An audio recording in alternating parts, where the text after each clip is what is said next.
আসসালামু আলাইকুম। রমজান সবার কেমন কাটছে? আশা করছি অনেক ভালো কাটছে। আজকে আমি আমার একমাত্র ছোট ছেলের ঈদের শপিং গুলো দেখাবো।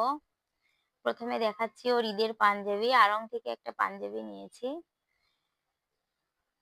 ওর বোনের সঙ্গে ম্যাচিং করে যেহেতু নেওয়া তাই একটু লাল টুকটুকে একটা পাঞ্জাবি নিয়েছি। আর এরপর দেখাচ্ছি ওর খালামণি দিয়েছে ২ টা ড্রেস। এখানে একটা শার্ট আর একটা ফতুয়া, এই ২ টাও আড়ং থেকে কেনা। আড়ং-এর কাপড়গুলো যেহেতু অনেক বেশি সফট হয় আর বাচ্চারা পরেও অনেক বেশি আরাম পায়, এজন্য আড়ং থেকেই কেনা হয় বেশি। এই ফতুয়াটা দিয়েছে ওর খালামণি। এরপর এই শার্ট আর এই ফতুয়াটা দিয়েছে ওর নানি।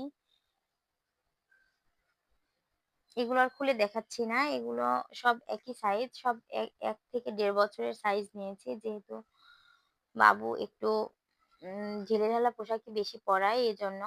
এরপর এটা দিয়েছে ওর ছোট খালামণি। এটা সুতি সম্ভার থেকে কেনা একটা ফতুয়া।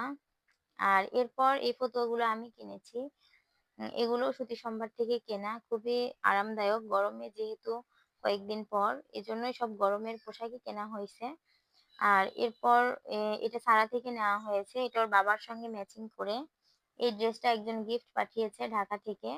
আর এগুলো সব স্পাগিয়ার থেকে গেঞ্জি নেওয়া হয়েছে বেশ কয়েকটা। এই গেঞ্জিগুলোও খুব বেশি সফট আর অনেক বেশি আরামদায়ক।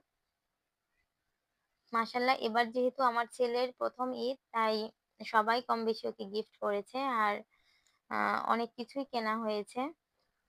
এই জিন্সের প্যান্টটাও নেওয়া হয়েছে। ওর আঙ্কেলও টাকা পাঠিয়েছিল, সেটা থেকেও কিছু কেনাকাটা করেছি এগুলো। আর এই প্যান্টগুলো বাসায় রাফ-ইউজের জন্য কিনেছি। প্যান্টগুলো তো আমার কাছে খুবই ভালো লেগেছে। এই তো আমার ছেলের ঈদের শপিং। সবকিছু আপনাদের কাছে কেমন লেগেছে অবশ্যই জানাবেন। আর এখানে একটা লাল টুকটুকে জুতা, এই জুতাটা ওর সরণী আন্টি ওকে গিফট করেছে। সবাই ভালো থাকবেন। আল্লাহ হাফেজ। আসসালামু আলাইকুম।